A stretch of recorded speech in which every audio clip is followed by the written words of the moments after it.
La matinale de Radio Classique avec David Abiker. Les voix de l'économie, 7h15. Stéphane, votre invité, le directeur général de Massif. Bonjour Jean-Philippe Degneton. Bonjour Stéphane. Bienvenue sur Radio Classique. 6 millions de sociétaires, pratiquement 7 milliards d'euros de chiffre d'affaires. Vous venez de publier un bénéfice annuel en nette progression, plus 31%. On va y revenir dans un instant. D'abord, quelques mots sur la guerre commerciale avec les États-Unis. Les choses s'accélèrent. Est-ce que ce matin, vous êtes soulagé de la suspension des droits de douane pour une durée de 90 jours annoncée par le président américain? Avant de nouvelles surprises, oui, sûrement. En tout cas, c'est plutôt une bonne nouvelle, un retour à la normale. Mais le mot qui nous caractérise sur la période, c'est la volatilité, quoi. On est toujours soumis à la surprise.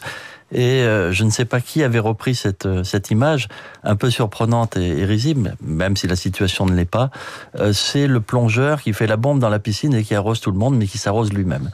Et donc c'est un peu ça, c'est l'arroseur arrosé. Mais voyons ce qu'il en sera dans les prochains jours et prochaines heures. Les taux s'étaient nettement tendus sur le marché obligataire américain, notamment sur les taux à 30 ans. Vous pensez que ça a pu peser dans la décision de Donald Trump de faire marche arrière? Oui, immanquablement, les marchés l'ont ramené à une forme de raison.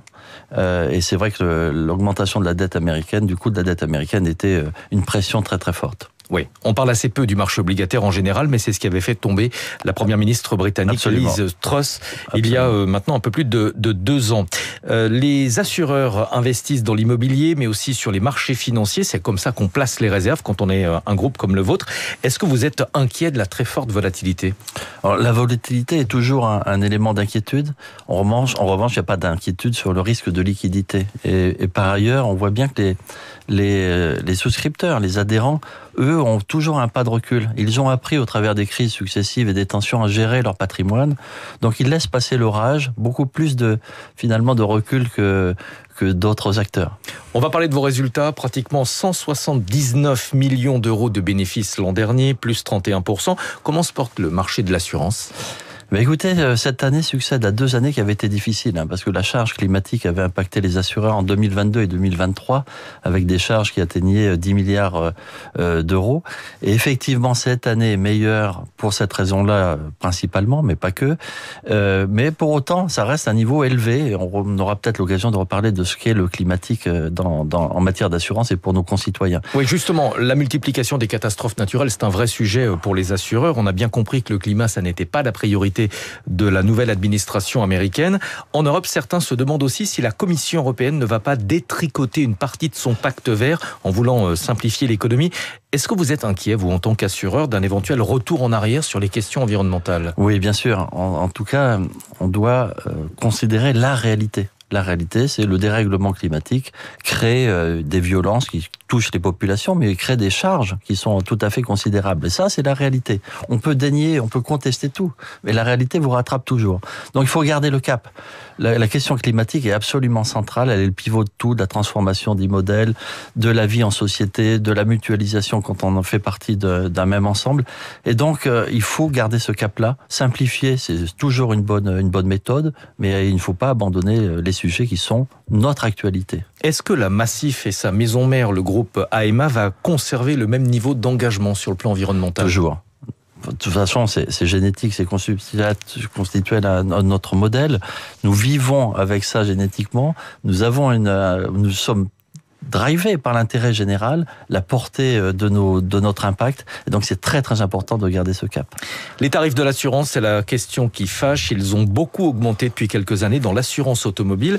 Vous faites remarquer à juste titre qu'on répare de moins en moins et qu'on a tendance à remplacer les véhicules accidentés. Évidemment, ça coûte plus cher. Pour quelle raison est-ce qu'on répare de moins en moins? Oui, ça fait partie des injonctions contradictoires. On partage tous l'idée qu'il faut agir sur la durabilité.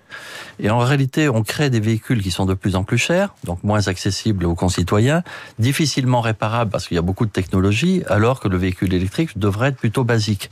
Et donc on est parti sur un axe où les véhicules sont de moins en moins réparables et qu'en réalité, chaque fois qu'il y a un accident, on change directement la pièce. Et là, c'est une injonction contradictoire entre la durabilité et la réalité.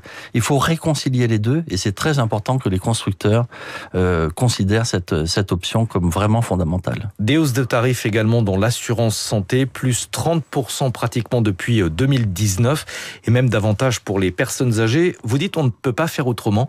Le gouvernement transfère de plus en plus de charges sur les assurances complémentaires. Oui, alors peut-être deux considérations. La première, c'est que la population vieillit. On rappelle que 20% de la population a plus de 60 ans. 30% à l'horizon 2050 et évidemment ça impacte les coûts.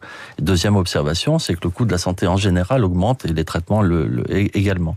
Et à partir de là, il faut bien lisser les choses dans le temps. Si vous surajoutez à la fois des taxes, ce qui est le cas, 2 mois de votre contrat santé sont constitués par des taxes, 3 mois en matière automobile. Bien, finalement, vous privez une partie de la population de l'accès à la protection. Et je crois que c'est vraiment contre-productif.